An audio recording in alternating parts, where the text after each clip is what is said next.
Hello. It is August 21st at 6:24 in the morning. It is a Monday, but I am here to bounce back from what was a somewhat disappointing grid yesterday. Today, there are no achievement categories, so I don't have to read, just have to recognize the pictures, which I think I can do. And yeah, I think I'll do better today. So let's see what we got. All right. It truly is Monday morning. I did the grid, forgot to roll my audio, forgot to record it. So I have video of me doing it, but no matching audio. So what I think I'm going to do is I'm going to go ahead and just replay the video and just give commentary. All right. So let's get started. Okay, so here is the video running on my grid. I start with Texas Cleveland. I go with the Ancient Mariner Gaylord Perry, which is a very comfortable answer for me. He would also fit in San Francisco. Texas Cleveland, you could also use like Juan Gonzalez, Julio Franco, and I'm sure there's many others who played for in that era or not. Um, with Texas San Francisco, I would go with Royce Clayton, shortstop. I think he came up through the Texas organization and went through a few teams after that. The Rockies is another team that I remember. And I finished the Texas column with Darren Oliver. I did live in St. Louis for a few years, and I think that Darren Oliver may have came through when I was actually living in St. Louis. And um, I remember him at the start of his career in Texas. I think he was in on some of my high school fantasy baseball teams. Um, Usually feel like a third, fourth starter role. Um, but he was good enough to have survived in the major leagues for over 10 years. I'm quite sure.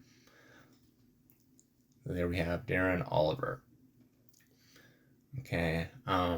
Detroit, I was really uncertain about, so I went to the LA column.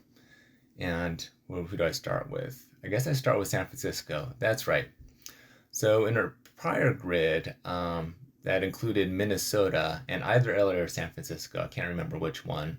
I was going through the old list of players, that were correct answers for that cross. And one name that I recognized from a movie, I recognized from a minor league baseball team, but I didn't know he was an actual player. And that's Bull Durham. And he would have played in the very early 20th century, was a pitcher, probably pitched less than 100 innings, if I'm remembering correctly, but had the very memorable name. So go with Bull Durham there. I think I just kind of go right down the row. Here I go with a pitcher from the 80s. I believe he pitched into the 90s. A pitcher who has candy in his name, like Candelaria. Candy Maldonado would have been another 80s player with the candy name. But this one that I go with is Tom Candiotti. And I think he's the only one of those three players that would fill this particular portion. Although Candy Maldonado might have gone through Cleveland. I don't know. He played for LA for sure. Um, all right, and I close out the Los Angeles section with Todd Zeal. I think there's a fairly long explanation here about how Todd Zeal retired with the distinction of having the longest stretch between starts as a catcher. He came up through the St. Louis organization as a catcher. They transitioned him to third base, and then he played third base for almost his entire career before being slated as a catcher again with the Mets at the very end of his career. And I don't even think he played the full game as a catcher, but he just was written into the starting lineup. I don't know, maybe played like a couple of innings and then was probably pinch hit for it. Again, if my memory of that is correct. Since then, that record has been surpassed by Craig Biggio, but for a short period of time, Zeal held that distinction. I might skip ahead because it's just a lot of me talking here. Let's see. Oh, Todd Worrell would have worked there as well, a closer for the Cardinals for a few years before going to Los Angeles. Detroit, Cleveland have at least one rock solid answer there, which is Travis Fryman. He was a shortstop that replaced the stalwart at shortstop during the 80s for Detroit, Alan Trammell, and Fryman was a good shortstop in his own right. And after having a few good, solid years at Cleveland, he went on to Detroit. I think Victor Martinez would work there as well. So I think the next place I go to is San Francisco. Darrell Evans, that's the player that I picked there. Now Evans came up through the Braves organization, played there for many years, and he was just a home run machine for throughout his career. But after his time in Atlanta, he went through Detroit and San Francisco. I think in that order, though I'm not 100% sure.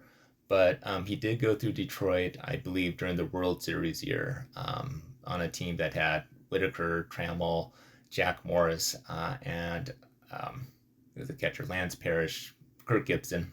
You know the team. In any case, I end with St. Louis.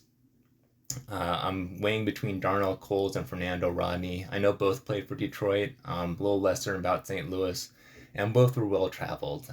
You probably know who Fernando Rodney is, so I'll spare you that. Darnell Coles was truly a journeyman third baseman. Started his career with the Mariners, so that's how I'm familiar with the name.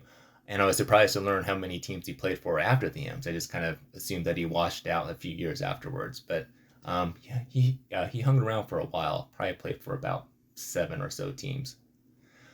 I go with Darnell Coles here, and it turns out that was fortuitous because Fernando Rodney, as it turns out, did not play for the Cardinals, and I got a score of 22, which for me, that's a personal best. I'm quite sure.